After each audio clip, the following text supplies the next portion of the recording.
Yang pertama ada United Tractors dengan kode saham UNTR yang akan membagikan dividen final sekitar Rp473 per saham.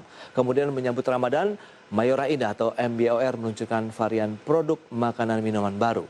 Dan berikutnya ada Bank Syariah Indonesia atau BRIS yang menjalin kerjasama dengan Bukalapak. Dan yang berikutnya ada pengelola tempat hiburan malam Lucy in the Sky yang berencana IPO dengan harga kisaran 100 hingga Rp120 per saham dan menargetkan dana hingga Rp40 miliar.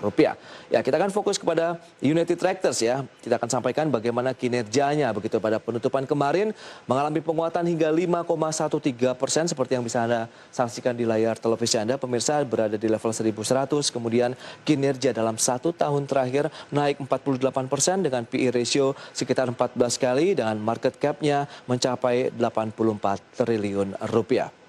Baik, kita lanjutkan kembali perbincangan bersama dengan Bapak Hasan Mahmud. Beliau adalah dari OneTech Asset Management sebagai komite investasi. Ya, Pak Hasan, tadi sudah disampaikan ada beberapa emiten update gitu. Kita fokus kepada United Tractors begitu, analisis dan mungkin apa ini yang bisa disampaikan kepada pemirsa terkait dengan rencana dari United Tractors ya yang menyetujui pembagian dividen ini. Berita bagus buat investor. Ini perusahaan-perusahaan yang memang rajin membayar dividen. Oke. Dan itu bagus. Saya ingin menghimbau menggunakan kesempatan ini 1 menit, bayarlah dividen. Karena pengendali itu adalah pengurus, mereka dapat dari gaji, dari honorarium, dari transaksi dengan afiliasi, bahkan dari transfer pricing. Kalau mereka tidak bayar dividen, lalu kepedulian mereka kepada investor retail itu apa? Baik. Jadi tolonglah kalau yang untung bayarlah dividen. Kemudian kalau saya lanjutkan mengenai United Tractors ya. Ya. Saya punya prediksi yang bagus. Oke. Kalau saya lihat ada 4 subsektor yang mereka geluti. Yang pertama penghasilan mereka terbesar itu kan dari alat berat. Betul. Alat berat itu konsumen pembeli terbesar adalah pertambangan dan perkebunan. Oke. Yang menurut saya tahun 2021 ini akan membaik. Jadi bisa pulih permintaan alat berat. Yang kedua adalah tambang dan jasa pertambangan. Saya memperkirakan harga batu bara walaupun dalam periode yang pendek ini lagi sejak awal tahun harga batu bara sudah naik 15% kok. Baik. Jadi menurut saya masih akan berlanjut. Ini peluang lain.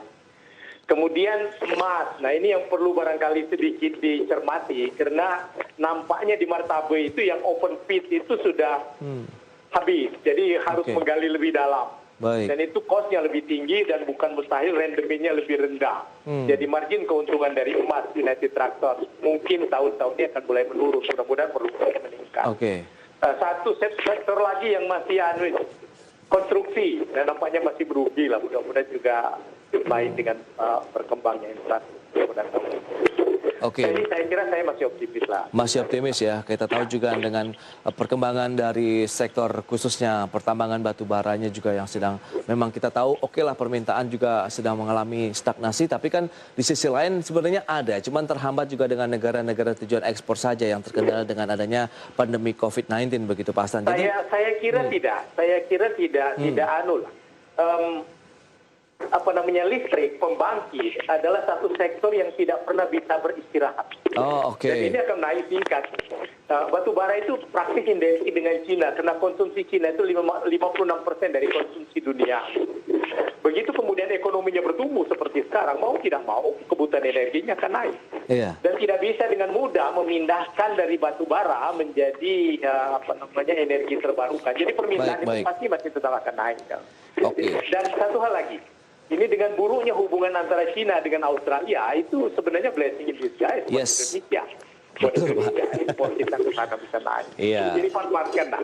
Betul. Karena banyak produk-produk dari komoditas dari Australia yang di-ban di China yang menjadi momentum tentunya bagi ekspor Indonesia khususnya dari komoditas. Baik, Pak Hasan ini mohon maaf waktu terbatas ini. Terima kasih banyak Pak atas waktu, kemudian analisis dan juga pencerahan yang sudah diberikan kepada pemirsa IDX Channel dan pilihan investasi dan ataupun data-data yang sudah kita sampaikan kita kembalikan juga kepada investor maupun traders dalam menyikapi perdagangan hari ini. Selamat melanjutkan aktivitas Anda kembali Pak Hasan, stay healthy Pak. Mudah-mudahan bermanfaat. Selamat siang. Terima kasih Bapak.